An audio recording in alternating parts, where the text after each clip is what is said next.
And another problem I found over here is that when I do have corresponding notes turned off, like this one right here has it turned off. In other words, the corresponding notes is turned off. So whatever I color these other Bibles over here, it's not going to show up in this book, but whatever I still color in this book will still show up in the other ones. Let me show you. This one's not sharing, right? I'm not sharing this, corresponding this, but yet it's still going to show, I will exalt my throne above God in the book that's not sharing. I will exalt my throne above God. I'm going to highlight that, and it's not supposed to be corresponding to anything else. Let's see what happens over here with these books right here. If it is sharing, you'll see it bring color in. See, these colors just popped up. So it's picking up the colors from a book that does not have corresponding highlights checked. And I don't want these books to see that color in that book. That's why I unchecked it. See, now they all picked it up. See, I will send to heaven above God's stars. I don't want these other books to pick up the color in this book. Why? I unselected it. I went here and I unchecked this. So why is it still picking up the highlights from this book when I unchecked it? So I can color these books right here and not have it go into that book, right? Let's do 14. I can color this right here and it will not go into the book it will not go into this book up here, but it goes vice versa. It goes the other way around. Whatever I do in this book right here will go into the other books.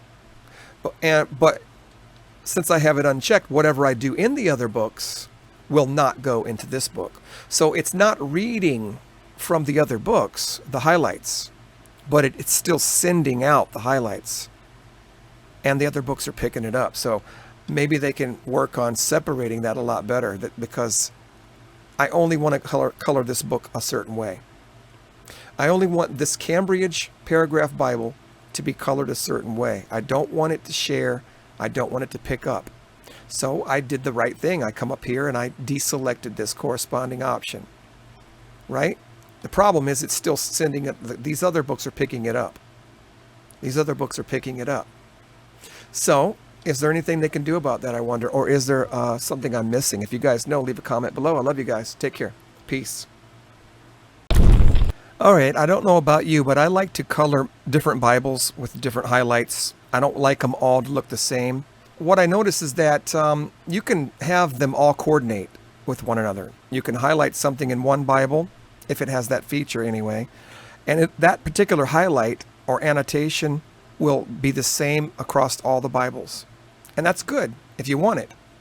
For instance, this right here, I've only got the square on this word throne. It's got two other annotations on it from two other Bibles, but they're all three appearing on this word. I've got the glowing red, yellow on top of the word, and then I got the background, kind of a beigey color, I guess, if I'm colorblind. And I'll show you what I'm saying is down here. Let's go ahead and delete the annotations on this one. Okay. And you should see one of those three disappear. See how the color of the red glowy color disappeared? But this particular highlights, these two annotations, these two color annotations are coming from these two books.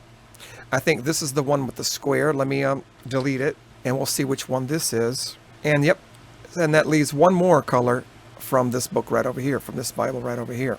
You'll see that square disappear in just a moment. It takes just a second for them all to correspond with one another. And the final one right here is basically, yep, there it finally disappeared. The only color left that they're all sharing this one last color now, right here on the word throne, and that's coming from this book right here. Now I showed you that because I've discovered a problem, two problems really. Sharing your colors and your annotations and your highlights and your notebooks across Bibles is great. It works good for notes because like this note right here only exists in one Bible. But because I got it shared, I can see this highlight, this notebook on every Bible. That's kind of handy. But when it comes to color, it's not so handy if you like coloring your Bibles differently, which I just demonstrated how all three annotation colors were on top of each other. And that can be quite a problem. That's the reason why I found out is because I was in one of my Bibles and I was trying to change how it looked. It looked ugly. And I kept trying to select it and, delete, and it was still there. And I was like, what's going on? And I finally realized it was the option up here to share notes and highlights that correspond to other books was checked. And I said, oh, that's why it's picking up highlights from other books. The problem is I like it to share the notes, but I don't not like it to share the highlights. I guess because the reason is because I like to color my other books differently. I don't want all my Bibles to have the same highlights. So maybe I'm the only one like that, but I have my reasons. I got my particular main Bible right here. I've got colored a certain way. And then on other Bibles, I kind of get crazier and do more and get sloppier. And I don't mind that either, because when I'm doing talks on videos, I like to be able to draw, expand and, do that. If I'm using this book over here for a purpose and I highlight it with blue, because I like different colors. And I guess that's okay. If you don't want to share the colors, you don't have to share the colors. You're probably thinking, well, just don't share the colors. But at the same time, I like the fact that the notes are shared. Right? So it would be nice if they shared the notes. If you had an option to share the notes and share the colors separately instead of notes and highlights. That's what I really wish they would do up here too. Because sometimes I want to turn off the notes, but I don't want to turn off the highlights. Has anybody ever done that? You want to turn off the notes, but not the highlights? Because you're working in a book and it's got a bunch of squared highlights on it, and you're taking a picture of it to share, or you're doing a video or a presentation online, and it's just got a bunch of highlights next to it, and I don't want this highlight in there. I want it to look really clean, and I just want to work with color only. So I want to share highlights. I want to be able to color on it, but I don't want to have to necessarily see the notebooks. So that would be nice if they could break this up.